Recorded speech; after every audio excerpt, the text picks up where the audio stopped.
Hello guys, welcome back. मेरा नाम है अतुल और आज के इस वीडियो में हम बात करेंगे HTML की हेडिंग्स के ऊपर। तो HTML में 6 हेडिंग्स होती हैं, उनके ऊपर हम एक एक करके बात करेंगे और साथ में हम ये भी देखेंगे कि हमें ये हेडिंग्स कब यूज करनी चाहिए।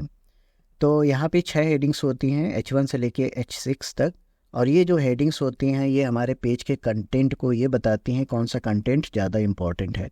अगर हमने H1 टैग का यूज किया हुआ है तो इसका मतलब वो कंटेंट बहुत ही इंपॉर्टेंट है, और अगर हमने H2 का यूज किया है तो मतलब वो थोड़ा सा कम इम्पॉर्टेंट है। अगर हमने क्या किया है H6 टैग का यूज किया है तो इसका मतलब क्या होता है कि ये जो टेक्स्ट है, ये जो कंटेंट है, इसकी प्रायोरिटी जो है, इसकी जो इम्पोर्टेंस है वो बहुत ही कम है। ठीक है, इसको हम आपको एक दो वेबसाइट से समझा सकते हैं। जैसे कि अगर हम किसी वेबसाइट में जाएं, यहाँ पे मान लीजिए हम एक वेबसाइट ओपन करते हैं नेटफ्लिक्स, और इसको ओपन होने के बाद में आप देखोगे कि यहाँ पे जो ये टेक्स्ट है, ठीक है, तो ये यहाँ पे क्या है, बहुत ही इंपॉर्टेंट है, इसके ऊपर जो है ज़्यादा फोकस किया जा रहा है।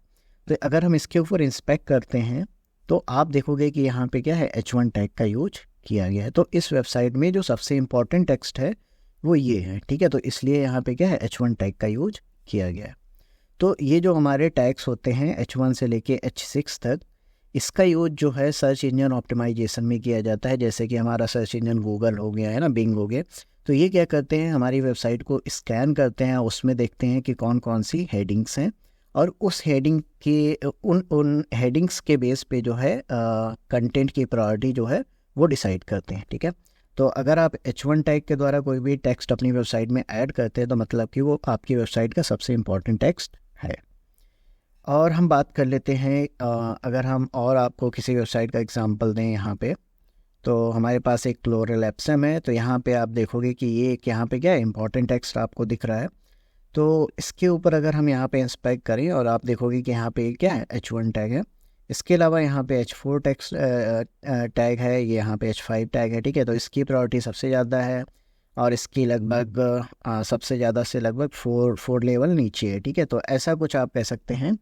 तो अगर आपको भी अपनी वेबसाइट में कभी भी कोई ऐसा टेक्स्ट बताना है जो बहुत ही इंपॉर्टेंट है, तो उसके लिए आप जो है यहाँ पे हेडिंग टैग का आप यूज करेंगे। ठीक है, तो हमें हेडिंग कब यूज करनी चाहिए, तो जब भी आपको अपनी वेबसाइट में कोई टाइटल डिस्प्ले कराना है, सब टाइटल डिस्प्ले कराना है, तो उसके लिए आप क्या कर सकते हो, हेडिंग का यूज कर सकते हो। अब हम यहाँ पे देख लेते हैं कि इसका सिंटेक्स क्या है। तो सबसे पहले आपको एंगुलर ब्रैकेट, फिर यहाँ पे जो भी आपको टैग है ना, ये आपको डिसाइड करना होगा कि आपकी वेबसाइट में कौन सा टेक्स्ट ज़्यादा इंपॉर्टेंट है।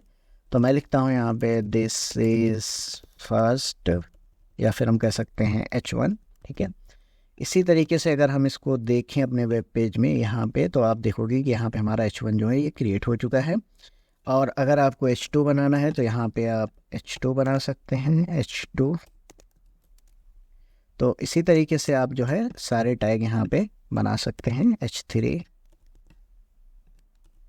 H4, H5,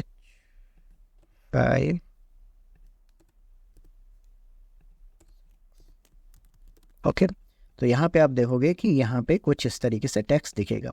और आपको ये बात हमेशा ध्यान रखनी है कि हम वेबसाइट में टेक्स्ट को बोल्ड या फिर टेक्स्ट को बड़ा दिखाने के लिए इन हेडिंग्स का यूज नहीं करते हैं। बेसिकली इनका यूज जो है हमारे टेक्स्ट में, हमारा जो वेबसाइट का कंटेंट है उसकी प्रायोरिटी क्या है उसको डिसाइड करने के लिए हम हेडिंग्स का यूज करते हैं। ठीक है, तो टेक्स्ट का साइज़ तो हम स्टाइलिंग से भी बढ़ा सकते हैं। अगर आप इसका फ़ॉन्ट साइज़ बढ़ा देंगे, है ना, अगर हम इसको इंस्पेक्ट करें और इसका फ़ॉन्ट साइज़ यहाँ पे मान लीजिए हम 10 पिक्सल कर दें, ठीक है, तो ये क्या हो गया, हमारा H6 से भी छोटा हो गया। तो ये तो हम स्टाइलिंग से मैनेज कर सकते हैं, बट स्टाइलिंग के द्वारा जो है हम किसी भी कंटेंट की जो है इम्पोर्टेंस जो है वो डिसाइड नहीं कर सकते हैं।